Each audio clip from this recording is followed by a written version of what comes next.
Hello, I'm Erik Robey. And I'm Karla Schaffer, and this is Anne Arundel County Week in Review. Today we'll tell you about an effort to put backpacks in every child's hands once school starts, and the new name for our community college's theater. Making headlines around the county, well, there's a new face at Animal Control. County Executive John Leopold announced this week that Robin Small has been hired as the new civilian administrator at the facility. Small is an Annapolis native and has spent her entire career in the field of animal welfare. Her first day on the job is August 18th. She worked her way up to Director of Operations from Office Assistant. County Executive Leopold said of the hire, "Robin Small is a welcome addition to Animal Control. I look forward to the new ideas she'll bring to improve our adoption rate, customer service, and the use of volunteers." Small is a pet owner herself. She has 2 dogs, a Great Dane named Millie, and an American Staffordshire Terrier named Tyson. Maybe they'll be making appearances at the front counter in the future. Welcome aboard, Robin, and we hope to have you on the show soon. Well, you know, a lot of things that work in county government comes from the ideas of individual citizens. And we have a good one for you this week. Shirley Kalazak of Glen Burnie sent a note to County Executive Leopold because she was concerned about how budget cuts have affected our senior centers. She suggested that the Department of Aging and Disabilities appoint a floater who would travel from center to center as needed. This would help make sure centers were fully staffed if a director, for example, had a doctor's appointment. It was such a good idea that we made it happen. Deidre Taylor, a beloved former assistant director at the O'Malley Senior Center Annex in Odenton, has been tapped to put out those fires. County Executive Leopold said of the position, "Some of our best ideas come from citizens who know their community better than anyone. We think that Ms. Shirley's idea will make a difference in providing excellent services to our seniors here in the county." Deidre will be helping out at all 7 senior activity centers, and we thank Shirley Kalazak again for her suggestion. Well, this week, the Anne Arundel County Fire Department responded to 1,373 calls for service. This included more than 1,040 emergency medical calls and 112 fire calls. Firefighters responded to the scene of an apparent drowning in South County and worked to extinguish a dwelling fire where 1 person was injured in North County. With us now to tell us more about these incidents is Division Chief Michael Cox of the Anne Arundel County Fire Department. Chief? Thanks, Karla. The first incident occurred around 2:20 p.m. on Sunday, August 7th, 2011, when Anne Arundel County firefighters responded to a reported drowning in the 3900 block of White Marsh Lane in the Mayo area of the county. The first unit to arrive on the scene found a male patient estimated to be in his late 50s to early 60s, unconscious, unresponsive, and in cardiac arrest. CPR was being performed by civilians at the scene. Witnesses told the first arriving units that the victim had jumped into the water to retrieve a bag or something of that nature from the water. As the victim began to swim back, he started to become distressed and slipped below the surface of the water. Civilians at the scene immediately entered the water and began a search for the victim. Moments later, the civilians emerged from the water with the victim, who was in cardiac arrest. Once on shore, the civilians began CPR on the patient and continued until the arrival of emergency responders. The patient was ultimately transported to Anne Arundel Medical Center in Annapolis, where he was listed in critical condition. He later died as a result of his injuries. In a second incident this week, county firefighters worked to extinguish a house fire in the 500 block of Jones Road. This incident occurred on Thursday, August 11th, 2011, around 8:56 a.m. The first units to arrive on the scene reported visible fire from the rear of a 1-story single-family dwelling. At that time, an interior fire attack was initiated, taking more than 43 firefighters about 30 minutes to bring the all-hands incident under control. There was 1 occupant home at the time of the fire, and they were able to escape without injury. However, the occupant was treated and transported to the hospital for a medical emergency they suffered after the fire. Karla? Thanks, Chief. County police are still investigating the drowning incident, although preliminary information indicates it was an accident. County fire investigators are investigating the dwelling fire on Jones Road. They have reported that fire, which originated in the interior of the dwelling, caused an estimated $100,000 in damages. The exact cause remains under investigation. Well, folks, there's more Week in Review to come. Take a look at the community calendar for what's happening around your county. Stay with us. We'll be right back.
County Executive John Leopold wants to remind all residents that an animal should never be left unattended in a vehicle during the hot summer months.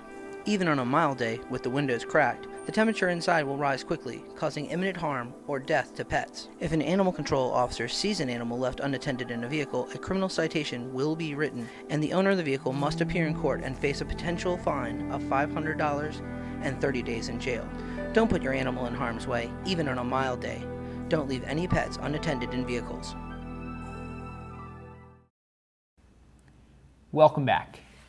Anne Arundel Community College is celebrating the dedication of its new Robert E. Kaufman Theater. At an event this week, the college remembered the professor emeritus who helped the theater and performing arts department for more than 30 years. He inspired countless students and colleagues and helped design the theater. Kaufman passed away in March. The event in his honor featured memories and music associated with Kaufman, who is affectionately known as Chief.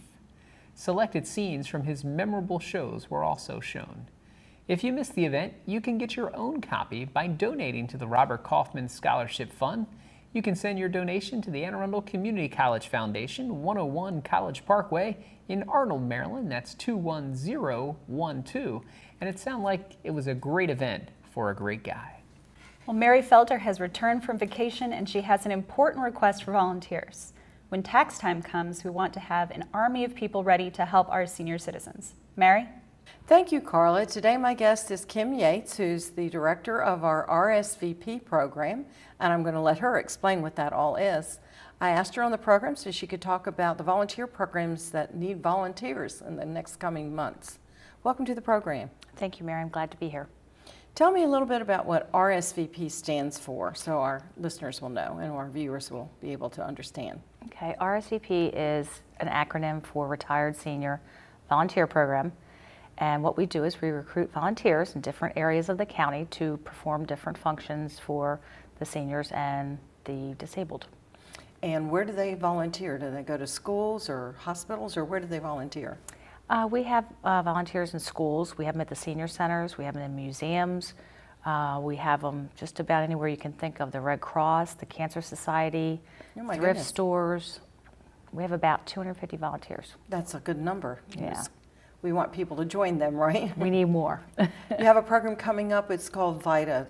Let our viewers know what VITA is. VITA is the Volunteer Income Tax Assistance Program. And what happens is our volunteers perform tax services for seniors and low-income individuals that don't make over $42,000 a year. We perform this in the senior centers, the 7 senior centers throughout the county. And we start during tax season, and we're looking for volunteers desperately. And you're looking for volunteers now because you have a training program for them? Yes, the IRS trains them and the state of Maryland trains them. And we don't necessarily have to have a CPA or somebody that's, informed about taxes because we do all the training. So they will be well aware of what to do and how to, complete a tax return by the time, we're done. And it's fairly simple tax returns. It's not really complicated. I mean, it's a 1040 simple form, right? Yes, we don't do any itemization, no business taxes, no selling land, no real estate, nothing like that. So it's really to help those who have a little bit of difficulty understanding what's going on with their taxes. Right, and those that can't afford it. That's true. It's expensive. Exactly. And it's free. And it's free, that's right. The volunteers are at the senior activity centers, and we have how many in the county did you say we have? 7. Okay, so they're all throughout the county. Mm-hmm. So people can volunteer to work at one that's closest to their home or something if they prefer. Right, and most do. Okay. Do the volunteers get any benefits, the RSVP benefits at all? I hear you have a luncheon every year for them? Yes, we have an annual luncheon, recognition luncheon, which is very nice. Usually at La Fontainebleau or Michael's, Mr. Leopold attends and some other, officials, and it's basically just to show our recognition for the efforts that they give through the year. We also offer supplemental insurance, liability, automobile, in case something would happen when they're volunteering for us. And I also understand you're looking for volunteers for 2 other programs. One is telephone reassurance, and the other is friendly visitor. Tell us about telephone reassurance first. Telephone reassurance, we're looking for both volunteers and clients. Okay. So if you know somebody that is older and frail, homebound, doesn't have family, or is lonely, that type of thing. We call them every day, 365 days a year, just to check on their well-being. And we have their contact people. If we don't get in touch with them after calling their contact people, we will call the Anne Arundel County Police to go out to make sure that they're okay. And it's a safety issue. It's a safety issue. You call them what, between 7:30 in the morning and 10:30, or what are your hours that you need people to help? 7:30 to 10. The volunteer would, call all the people during that time. A client, if they chose to join the program and be called, they could choose what half-hour increment they wanted during that time.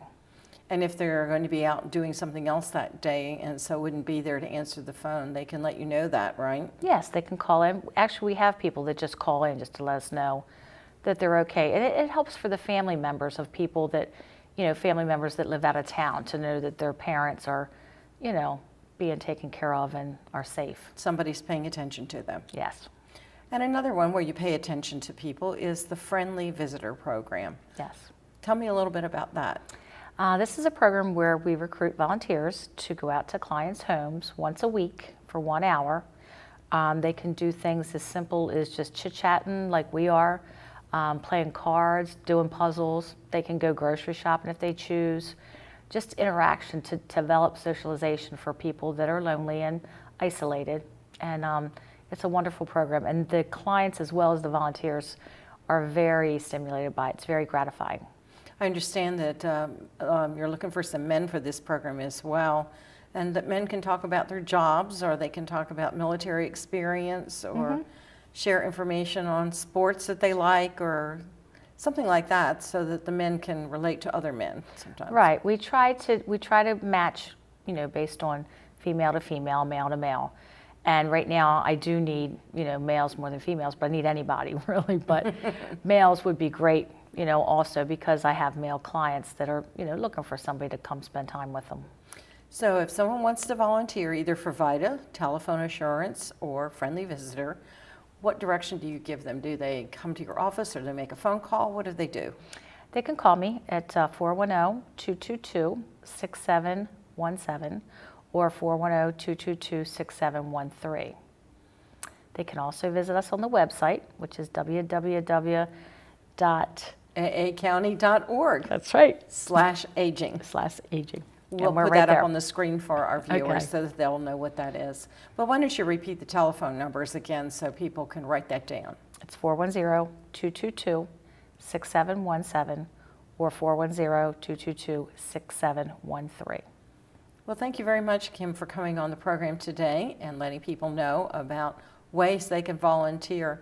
We especially need volunteers now at the Department of Aging since we've had some severe cutbacks on some of our personnel. Yes. So we appreciate any help that we can get. Yes, I would appreciate any help that I can get. Thank you. Thank you for coming. Thank you for having me. This is Mary Felter, Public Information Officer for the Anne Arundel County Department of Aging and Disabilities, and this has been Anne Arundel County Week in Review. Back to you, Karla. Thanks, Mary. The Department of Aging and Disabilities provides this service every year, and it's very popular. Tax time? It's only August. I know. We just filed our taxes. We're already putting We have to people get a together head for start, taxes. Erik. She's recruiting volunteers now so that when it's time, we'll be ready. All right. I heard you talking about wanting to go down there and get your taxes done. I know, I was jealous. I was there before. I got to see everyone get them done. I think they would let you, if they knew you were the Karla Schaffer from Week in Review, I think they'd take care of you. I don't know if I qualify for the senior centers quite yet, Erik. That's maybe kind next of a year. touchy subject. I don't talk about that. Well, I'm going to move on to a better subject. This week, the Recreation and Park Spotlight shines brightly on beautiful waterfront Jonas Green Park in Annapolis, where our own Carolyn Ryan is enjoying the view. Carolyn, are the fish biting out there? Thanks, Erik. Well, all of our Anne Arundel County parks have a couple of things in common. One, they are all beautiful, and two, they each have their own little unique personality traits. We are at one of the most picturesque parks, Jonas Green Park, which is right along the Severn River at the base of the Naval Academy Bridge. And I'm joined today by Chris Carroll, Chief of Park Operations. Thanks for being on the show, Chris. Hey, you're welcome. Thank you. Chris, give us a little overview. What is Jonas Green Park? Jonas Green Park is considered one of our community parks, but in many ways it's a lot more. We are part of the Chesapeake Bay Gateways Network program, which is actually one of about 200 sites that are located throughout the entire Chesapeake Bay watershed and kind of teach the history and the story of the Chesapeake Bay. So we're excited to be part of that. Great. What kinds of things can you do here at Jonas Green Park?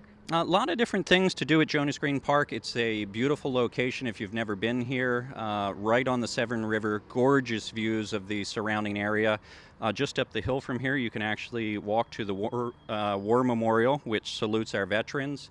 On Jonas Green Park itself, we have fishing on a pier that goes out into the water.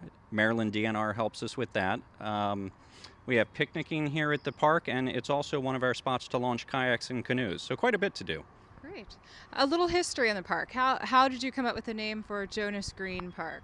We kind of inherited the name, but the name actually goes back several hundred years. It was named after one of Maryland's first and foremost printers. He was actually involved with patriot causes in the Revolution and worked for the Maryland state government, printing government materials. And probably an interesting aside, while he was famous in his own right and knew many of the politicians of the day and many of the patriots and dealt with the Sons of Liberty and that sort of thing, was his wife Anne was very interesting in that she had 14 children, and after her husband Jonas passed away, she actually took over the entire operation, which was unique for its time. So a little tidbit on the history there. It's a really neat spot to stop by and check out. Great. Well, whether you have 14 children, no children, you can come out here, do some fishing, do some picnicking, and just enjoy a beautiful view. You can get more information on Jonas Green Park and all of our parks at www.aacounty.org/recparks. Thank you again for being on the show. Back to you in the studio. Thanks, Carolyn. Well, it's hard to believe, but school is getting ready to start again. The Department of Social Services is getting ready by collecting school supplies for needy children. The Back to School program matches donors with individual kids. A donor who provides supplies ranging from $50 to $75 will be matched with a child's name, grade, school, and list of school supplies. To become a donor, you can call 410-222-4462. And that's not all that Social Services is up to. In this week's Community Spotlight, Marina Hardy is here to tell us more. Marina? And I'm here today at Marley Elementary School, and I'm here with Tanya Steele with Department of Social Services and Principal Lattimore of Marley Elementary School in Glen Burnie. Thank you both for joining me today. And we're here to talk about the Back to School Backpack program that Department of Social Services runs to give children who wouldn't otherwise have the school supplies they need to start the school year and be successful, to give them backpacks and school supplies so that they can have a successful school year. Tanya, do you want to tell us some more about the program? Yes, thank you. It's a partnership, as you said, between the Department of Social Services and Anne Arundel County Public Schools. And our mission is to make sure all of the kids who are on free and reduced lunch lists receive backpacks that are filled with school supplies. And that's to cover all of the elementary school kids in K through 5th grade in the county. And then also to provide middle school students with school supplies as well. Great, thank you. And Principal Lattimore, can you tell us why this program is so important to your students? I can't tell you how much the joy it brings to students to know that when they come to school on the first day, there's a brand new book bag for them with fresh new pencils and great notebooks and cool folders. Their faces just light up just knowing that they have these supplies for them. You know, we're facing hard times economically, and school supply prices are really high. And how much beneficial it is for students when they come back to school knowing these supplies are there for them from some great volunteer, maybe a teacher, a community member who shows their love for them by providing them with these great resources. So it's very important that these students are able to have these materials when they come back to school. Fantastic. It certainly is a great program and give these kids the best foot forward and chance to have a great school year. Tanya, can you tell us about the needs for the program? I know even though school is just 2 weeks away, we still have a few needs left in the community. Can you address those? Absolutely, thank you. We were really fortunate enough to be able to provide, through donations and donors, all of the backpacks for all of the elementary school kids in need. And so now we are focusing on our middle school kids who will receive supplies from the guidance counselors at the school. So what we're asking is for donors, if you're really so inclined to donate for the remaining of the August, is to send in a check or an Office Depot gift card, and that will be the cash will be turned into a gift card, and the Office Depot gift cards will be sent directly to the guidance counselors at the neediest middle schools in the county. And you can send that to the Back to School program, 80 West Street, Annapolis, Maryland, to 21401. Fantastic. And I know we'd also discussed another fantastic program, which is haircuts. Yes, you know you need a pencil and a binder to show up the first day of school, but we forget these other things that so many of our county residents take for granted, such as showing up to school, looking your best, putting your best foot forward with a haircut. Can you tell us a great program we have going on here? It's an amazing program by Hair Cuttery. It's called Share a Haircut. And it means that if you take your child that's 18 years or younger between now and Monday to any hair cuttery in the county, they're open 7 days a week, you can have walk-ins, that they will match that haircut for a child in need.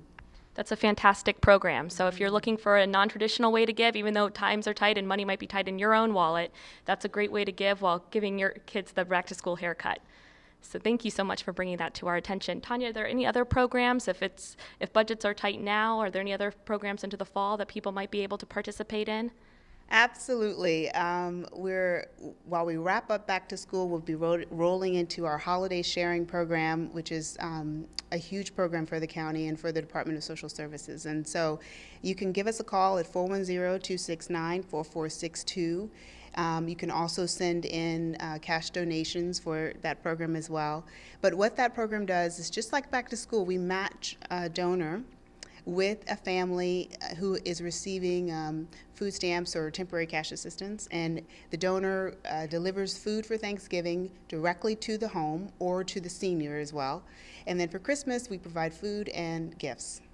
Fantastic. Well, I'm so glad that the Back to School Backpack program has been such a success. There's still a lot of need left in the county. So please do consider reaching out to Tanya's team and providing for students such as Principal Latimer's here at Marley Elementary.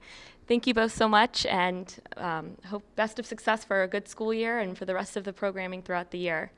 Thanks, Marina. Again, the number is 410-222-4462. You can help make sure that kids show up to school ready to learn. Back to school already, Erik. Whoa, school is coming. That's coming even sooner than taxes. You're right about that. Are your a kids week and ready? A half. Well, my daughter starts kindergarten. Oh, it's a big step. Time. Big step. Yeah. But you know, kindergarten, you imagine kindergarten, they've got, 12, 13 more years of school to go through, and then they're off to college.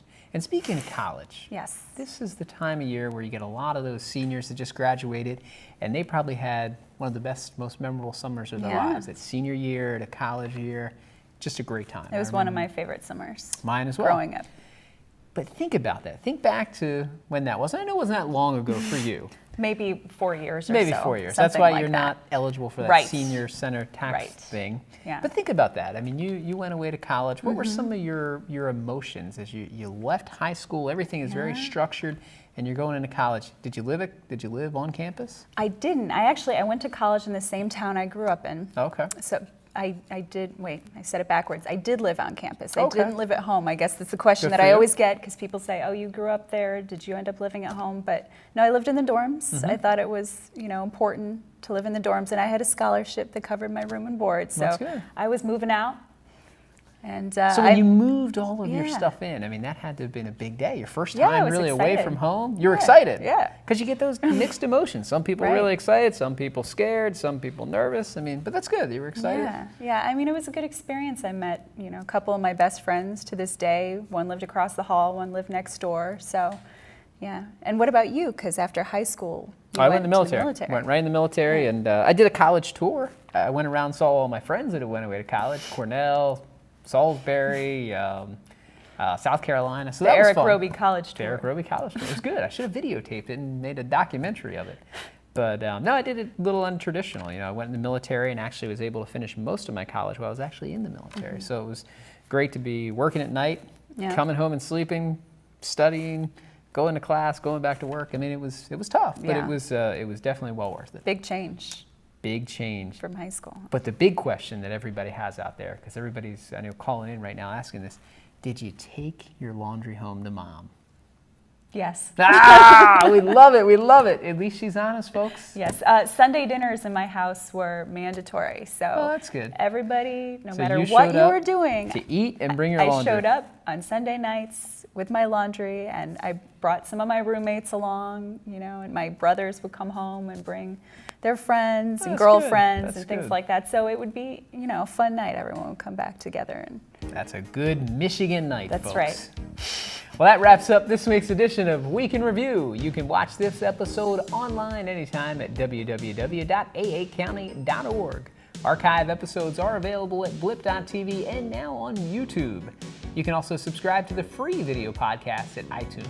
Please tune in again next week for more highlights and news from around your county. We'll see you next time.